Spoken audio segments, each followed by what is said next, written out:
Halo teman-teman semuanya, selamat datang di podcast kami hari ini.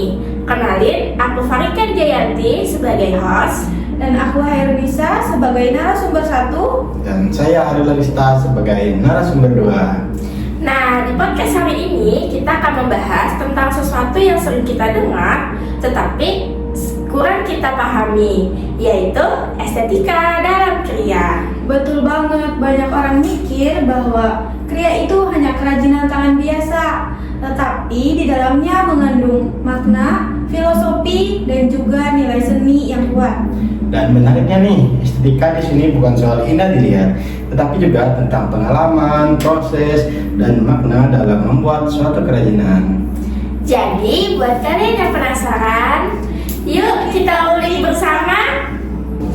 Oke, kita mulai dulu nih dari yang mendasar. Jadi menurut kalian berdua itu apa sih sebenarnya estetika itu? Kalau kita lihat dari katanya, yaitu berasal dari bahasa Yunani aistesis, yang berarti persepsi indrawi. Jadi berkaitan dengan bagaimana kita merasakan melalui panca indera. Nah, dalam konteks kriya sendiri, estetika itu lebih luas lagi loh. Gak cuma soal keindahan visual, tapi juga bagaimana karya itu dibuat, bahan yang digunakan, sampai makna di balik karya tersebut. Oh, jadi misalnya kita lihat contoh batik kali ya. Nah, itu contoh yang paling dekat dengan kita. Jadi batik itu nggak cuma dilihat dari motifnya, tapi juga di proses pembuatannya. Mulai dari mencanting, warnaan, sampai ketelitian pengrajinnya. Dan aku pun tahu kalau misalnya batik itu semakin kita membuat dengan motif yang ribet, harga jualnya juga tinggi loh. Betul, bahkan kadang semakin rumit prosesnya, semakin tinggi juga nilai estetika di dalam batik tersebut. Nah, di dalam kriya juga ada beberapa aspek estetika, seperti yang pertama visual atau warna dan bentuk, yang kedua ada material atau bahan, yang ketiga ada proses, yang keempat fungsi, dan juga yang terakhir yaitu konteks budaya. Oh, jadi artinya keindahan dalam kriya itu nggak sederhana dong. Ada banyak lapisan yang saling berkaitan di dalam suatu kriya yang kita buat. Makanya kita gak cuma bisa bilang ini bagus atau ini jelek loh teman-teman, tanpa kita memahami konteks di dalam karya tersebut. Oh, betul banget. Nah teman-teman, jadi kita tadi sudah membahas tentang pengantar estetika. Jadi kita akan masuk bagian yang kedua, yaitu pendekatan estetika. Ini agak teoritis ya, tapi kita bahas santai aja kali. Oke, langsung saja kita masuk pada yang pertama, yaitu ada formalisme. Ini fokus pada bentuk visual seperti garis, warna, dan juga komposisi pembuatannya. Oke, kita ambil contoh nih, kayak pola batik yang simetris, atau ukiran kayu rapi, dan yang seimbang. Itu dianggap indah loh, karena strukturnya yang bagus. Tapi pendekatan ini kadang dikritik ya, karena terlalu fokus pada bentuk dan mengabaikan makna budayanya. Nah, makanya itu ada pendekatan kedua, yaitu parakrematisme dari John Dewey. Di sini estetika dilihat sebagai pengalaman kita loh. Jadi keindahan itu muncul saat kita berinteraksi dengan karya itu sendiri. Oke, kita ambil contoh, misalnya bikin kerajinan sendiri. Kita kadang merasa puas. Nah, itu juga bagian dari pengalaman estetis tahu. Betul, jadi bukan hanya hasil akhir, tetapi prosesnya juga sangat penting. Nah, selanjutnya nih ada fenomenologi. Ini lebih ke pengalaman atau tubuh indera kita loh. Nah, jadi di fenomenologi ini kita bisa mengambil contoh saat kita memegang kain tenun. Kita bisa tuh merasakan teksturnya lembut kah, hangat kah, dingin. Nah, itu bagian dan itu juga bagian dari estetika. Dan yang terakhir ada material engagement. Ini menarik banget loh, karena material dia menganggap partner sebagai proses kreatif. Jadi bukan cuma manusia aja yang menghasilkan karya, tapi bahan juga ikut mempengaruhi loh. Nah, misalnya seperti tanah liat yang lembek, kayu yang keras, itu akan menentukan bentuk hasil dari karya yang sudah kita buat. Setuju sih. Oke, tadi kan kita sudah membahas tentang pendekatan estetika yang agak teoristis sih. Jadi, sekarang kita akan masuk ke bagian yang cukup penting, yaitu prinsip estetika dalam kriya. Ya, di sini kita mulai melihat lebih dalam kenapa sebuah karya kriya bisa dianggap indah dan begitu bernilai. Nah, prinsip yang pertama itu materialitas. Ini berkaitan dengan bahan yang digunakan dalam karya kriya. Oh, jadi setiap bahan itu punya karakter masing-masing loh. Misalnya, kayu itu mempunyai serat dan warna yang alami. Kemudian ada kain yang mempunyai tekstur lembut, dan tanah liat punya kesan yang hangat setiap kita menggunakan bahan-bahan itu. Jadi, keindahan itu sebenarnya sudah dibawa oleh materialnya sejak awal ya. Betul, bahkan pemilihan bahan bisa memengaruhi kesan yang material. Misalnya, bahan alami berasa semuanya lebih hangat dan tradisional dibanding bahan sintesis.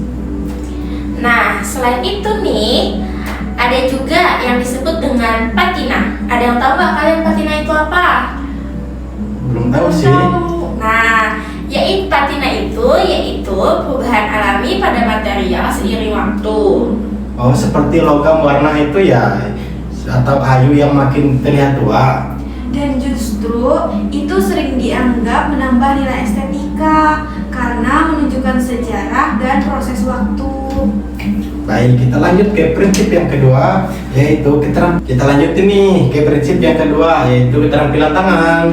Nah, teman-teman, keterampilan tangan ini loh yang membedakan kriya dengan produk pabrikan.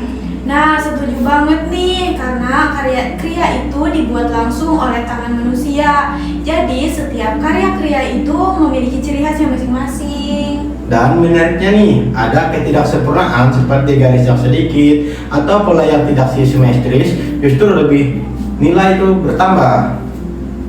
Nah, iya itu. Jadi, kenapa disebut sebagai jejak tangan atau tanda keaslian karya loh? Jadi, kalau semuanya terlalu sempurna, malah terasa seperti buatan mesin dan kehilangan nilai emosionalnya. Baik, yang ketiga yaitu fungsi dan ergonomi. Dalam kriya, keindahan tidak bisa dipisahkan dari fungsinya sendiri. Artinya, kriya itu harus nyaman dan mudah juga untuk digunakan. Misalnya, cangkir yang bentuknya pas di tangan, atau kursi yang lagi kita dudukin nih, yang ringan dan nyaman diduduki. Jadi, pengalaman pengguna juga menentukan nilai estetika itu sendiri loh. Jadi, kalau suatu indah tetapi tidak nyaman untuk digunakan, berarti nilai estetikanya belum maksimal dalam konteks kriya. Dan ada satu nih yang terakhir, yaitu prinsip jejak tangan sebagai identitas kita sendiri. Nah, yang terakhir ini berkaitan dengan kehadiran manusia dalam karya loh. Jadi teman-teman, jejak digital seperti goresan, tekstur, atau detail yang tidak sempurna justru memberikan karya terasa lebih hidup. Betul loh. Setuju sih. Karena kita bisa merasakan bahwa ada proses, usaha, dan emosi di dalam kriya itu. Nah, itulah kenapa yang membuat kriya mempunyai nilai yang lebih personal dibandingkan produk buatan mesin loh. Nah, sekarang kita akan membahas tentang perbedaan antara kriya tradisional dan kontemporer. Oke, masuk nih. Jadi, kria tradisional biasanya sangat erat sekali dengan budaya lokal dan diwariskan secara turun-temurun. Oke nih, saya ambil contoh deh, seperti batik, tenun, atau ukiran kayu yang punya makna simbolik tertentu yo. Selain itu, bahan yang digunakan juga berasal dari alam, seperti serat, kayu, atau tanah liat. Jadi, proses pembuatannya menggunakan teknik tradisional yang memerlukan keterampilan tinggi dari sang pembuat. Sementara itu, kria kontemporer lebih bebas dari yang eksploitif loh. Seniman biasanya menggunakan bahan modern, bahkan menggabungkan teknologi dalam prosesnya. Tapi teman-teman, selain itu, kria kontemporer juga sering digunakan untuk menyampaikan pesan seperti isu sosial atau identitas. Jadi, bisa disimpulkan bukan hanya soal fungsi atau keindahan ya, tapi juga sebagai media ekspresi. Nah, menariknya nih teman-teman, di zaman sekarang ini banyak sekali loh karya yang menggabungkan keduanya, antara tradisional dan kontemporer. Nah, betul banget nih. Ini juga disebut sebagai perpaduan antara tradisional dan juga modernitas. Nah, dengan cara itu loh, nilai budaya tetap terjaga, tapi juga bisa berkembang sesuai perkembangan zaman yang sekarang. Wah, setuju banget nih teman-teman. Betul-betul. Nah, jadi kria itu tidak menerus seperti itu dengan seiring perubahan zaman, dengan teknologi yang sudah ada. Jadi kria itu bisa kita bilang terus berkembang mengikuti zamannya loh. Setuju banget sih. Oke, teman-teman, kita masuk pada segmen yang terakhir nih. Di sini kita akan membahas mengenai implikasinya. Jadi, menurut teman-teman, kenapa sih estetika dalam kria itu penting? Yang pertama ada di bidang pendidikan. Nah, setuju sih di bidang pendidikan. Jadi kan kita ini sekarang akan menjadi calon guru SD. Jadi, kenapa estetika kria itu penting? Nanti jika kita mengajar di anak-anak murid itu, kita bisa mengajarkan tentang kreativitas, keterampilan, dan juga pemahaman budaya loh. Wah, betul banget tuh. Jadi kita tidak hanya membahas mengenai teorinya saja, tetapi kita juga mempraktikannya secara langsung kepada anak-anak. Benar, setuju. Sehingga siswa bisa merasakan proses bagaimana penciptaan karya itu secara utuh loh. Oh, nah jadi yang kedua ini yaitu ada di bidang riset. Nah, benar juga tuh. Jadi, kria ini juga bisa akan menjadi sumber pengetahuan. Jadi, bukan hanya sebagai subjek penelitian saja. Jadi proses pembuatan kria itu bisa dikaji secara ilmiah, misalnya dari segi material, teknik, atau pengalaman pengguna. Dan yang ketiga yaitu implikasi di bidang industri. Jadi teman-teman, kria ini memiliki potensi yang sangat besar dalam industri kreatif. Apalagi kalau kita kembangkan dengan inovasi yang sekarang, tapi tetap mempertahankan identitas lokal kita. Oh, jadi teman-teman, dengan inovasi yang dikembangkan, terus dengan mempertahankan identitas lokal, budaya, ini bisa meningkatkan nilai jual produk. Dengan mendapatkan uang, kemudian kita juga bisa melestarikan budaya yang ada melalui kria yang kita olah. Setuju. Wah, betul banget tuh. Jadi, teman-teman semua jangan lupa membuat kria, kemudian mempertahankan nilai budayanya ya. Nah, kita udah masuk ke segmen closing-nya nih teman-teman. Wah, Bahagia banget ya kalian ya. Iya. Jadi, dari pembahasan kita tadi bisa kita simpulkan bahwa estetika dalam kria itu sangat luas dan mendalam loh. Dan tidak hanya tentang keindahan visual, tetapi juga bagaimana kita proses pembuatan, material yang kita gunakan, serta fungsi dan makna dari budaya tersebut. nah jadi teman-teman, kria itu juga menunjukkan bahwa keindahan bisa hadir dari hal-hal sederhana, bahkan dari ketidaksempurnaan. Nah, dan yang paling penting, kriya adalah bagian dari identitas budaya yang harus kita jaga loh.